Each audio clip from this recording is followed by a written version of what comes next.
Hi guys, welcome back once again. Advice for today's is kung doon ka lang sa mabuti gumagawa ng mabuti sa kapwa mo, anong pagpapala ang ibibigay sa iyo ng ating Diyos Ama. So ganito po yun, ipapaliwanag ko. Kung doon ka lang sa tao na gumagawa ng kabutihan, kunyari ganito po yun, example, may tumulong sa'yo. So ibabalik mo rin yung tumulong sa'yo sa kanya, doon sa tumulong sa'yo. Tapos sa iba hindi na. Gagawa ka lang ng kabutihan, doon lang sa tumulong para sa'yo. Kasi nga parang tumatanaw ka ng utang na loob. Ay mali po yun. Okay po yung ginawa mo ng pagbabalik utang na loob. Pero hindi lang doon sa kapwa na tumulong sa'yo. Lahat po ng tao, kapwa natin, mahalin natin, pag-isipan natin ng mabuti para mapabuti sila.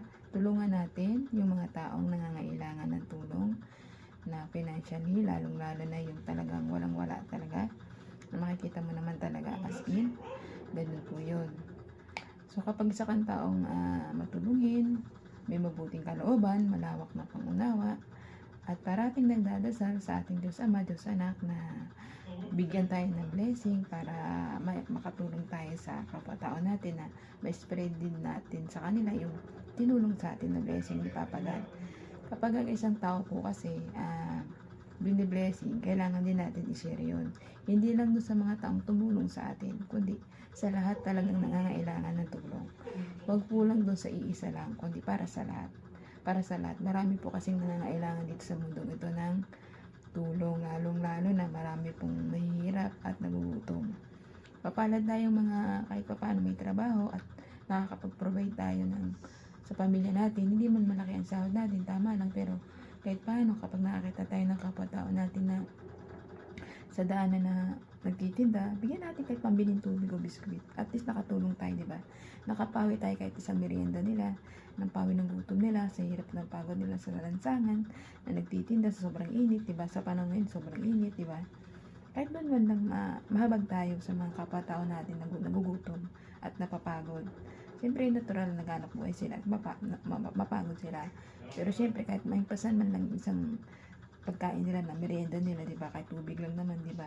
Kano lang naman yun, tsaka biskuit, di ba? At least nakatulong tayo sa kapwa-tao natin na bukas sa kalooban natin na tumulong at hindi tayo marunong magdamot para sa mga blessing na bigay sa atin ating Diyos Ama. Kasi pag tumutulong tayo sa ating Diyos Ama, biniblessing tayo ng siksik-liglig at umaapaw pa. Bining sa mabuting tao, lagi ka magpasalamat sa Diyos sa mga blessing na natatanggap mo para lalong bigyan ka pa ng papagad ng mga blessing na kailangan din itulong sa kapwa-tao natin. Kasi kapag tayo ay matulungin na tao, yan ay mas lalo tayong minamahal na ating Diyos at lalo tayong pinagpapala at binibigyan ng blessing na marami at sisikliglig at umaapaw pa. Lagi mo lang tandaan at magdasal ka na laging tumulong sa kapwa-tao at magdasal, magpasalamat sa mga biyayang binibigay niya sa iyo. Kaya hanggang dito na lang pang aking advice. Ingat po tayong lahat and God bless.